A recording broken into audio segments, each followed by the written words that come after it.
여러분 혹시 콜레스테롤 하면 어떤 이미지가 떠오르시나요? 예전부터 콜레스테롤은 심장병의 주범이니 무조건 낮춰야 한다고 들어서 왠지 듣기만 해도 몸에 해롭고 두려운 존재처럼 인식되어 왔죠. 그런데 요즘 해외 연구나 의료 현장을 살펴보면 오히려 콜레스테롤이 높아도 심장질환 위험이 크게 증가하지 않는다거나 진짜 문제는 탄수화물에서 온다라는 주장도 점점 힘을 얻고 있습니다. 도대체 어떤 이야기가 진실일까요? 그리고 도대체 왜 60년 가까이 콜레스테롤에 대한 잘못된 여러 정보들이 퍼져왔던 걸까요? 오늘 이 영상을 통해 그 배경부터 최신 연구 결과 그리고 건강관리에 어떻게 적용할 수 있을지까지 한 번에 정리해 보겠습니다. 먼저 시간을 조금 돌아가서 1960년대 미국 상황을 살펴보겠습니다.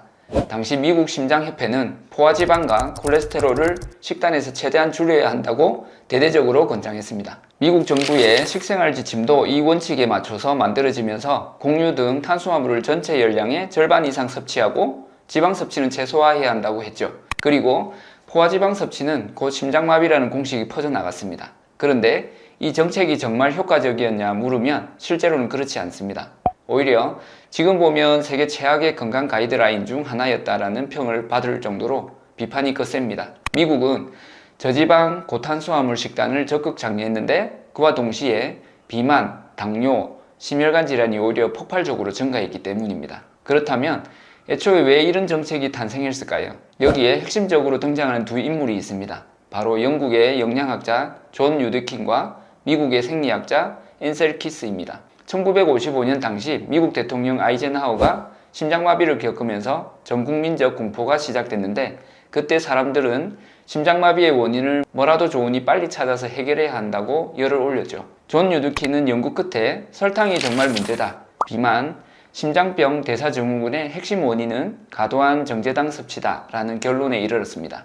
그는 자신의 저서를 통해 설탕이 전반적인 대사 교란과 염증의 원인이 된다고 주장했습니다. 반면 앤셀 키스는 훨씬 강력한 로비와 설탕업계의 지원을 등에 업고 포화지방이 심장병의 범인이라는 이론을 펼쳤죠. 그 대표적인 근거로 내세운 게 7개국 연구라는 것입니다.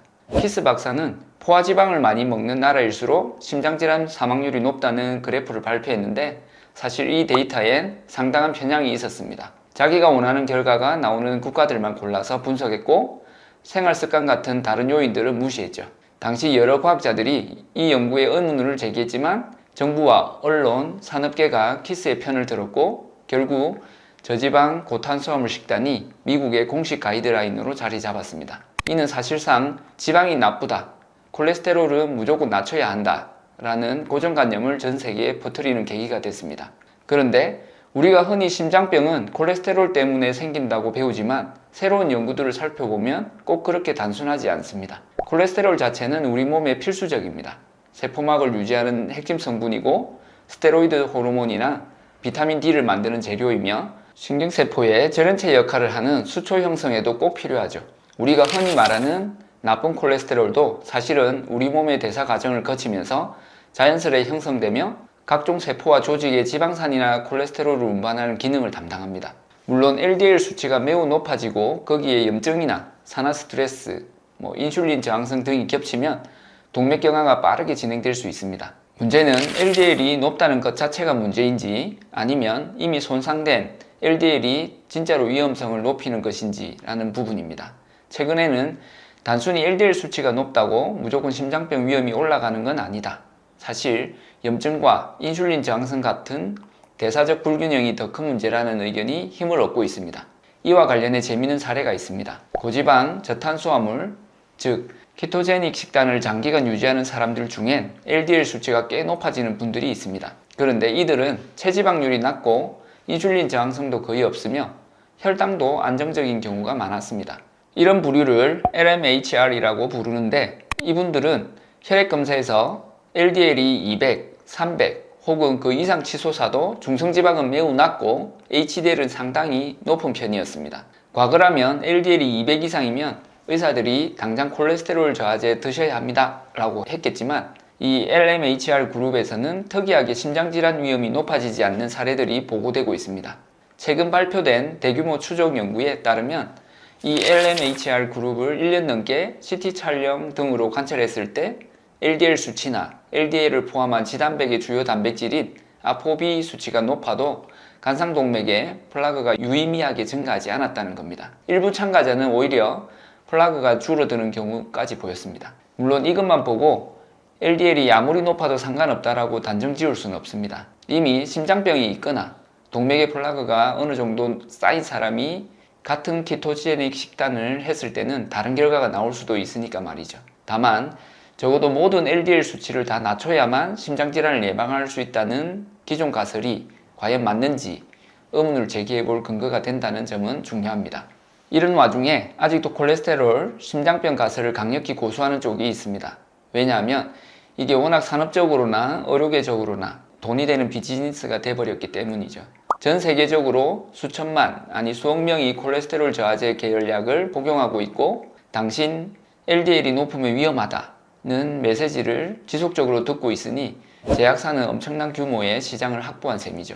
하지만 방금 말씀드렸듯이 콜레스테롤 수치만 맹신해서는 안 되고 내가 대사적으로 건강한지, 즉 인슐린 저항성이나 염증 수준이 어떠한지를 함께 봐야 합니다. 예를 들어 중성지방과 HDL 비율이 2 이하로 좋게 유지되고 공복 인슐린이나 호마-IR 같은 인슐린 저항성 지표가 낮고 염증 수치가 안정적이라면 LDL 수치가 좀 높아도 심각한 위험은 아닐 수 있습니다.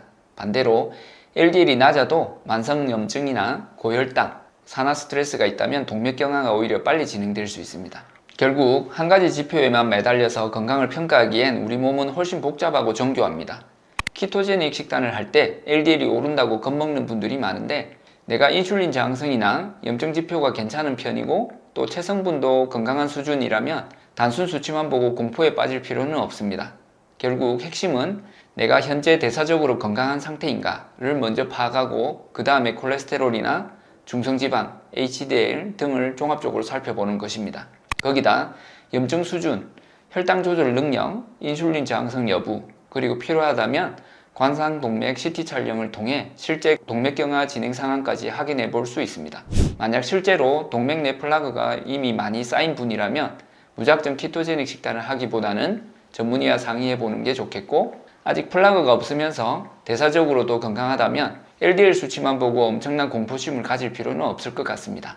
그리고 이 모든 판단의 전제는 좋은 수면, 꾸준한 운동, 스트레스 관리, 그리고 영양소 균형 잡힌 식사가 먼저라는 점도 잊지 않으셨으면 좋겠습니다. 결국 콜레스테롤이 곧 심장마비를 일으킨다는 단순 논리는 상당 부분이 과거 특정 연구자의 선택적 데이터 그리고 제약식품 업계의 로비에 의해 과장되었을 가능성이 높습니다. 물론 아직도 많은 의사나 보건정책이 LDL을 최대한 낮추라는 데 초점이 맞춰져 있지만 최근엔 점점 더 다양한 시각으로 연구가 이루어지고 있습니다. 특히 키토나 저탄수화물 식단을 실천 중인 분들은 단순 LDL 수치에 일희일비하기보다 전체적인 대사 건강과 염증 지표, 동맥경화 진행 여부 등을 함께 확인해야 더 정확한 정보를 얻을 수 있을 겁니다. 지금까지 영상 시청해 주셔서 감사합니다.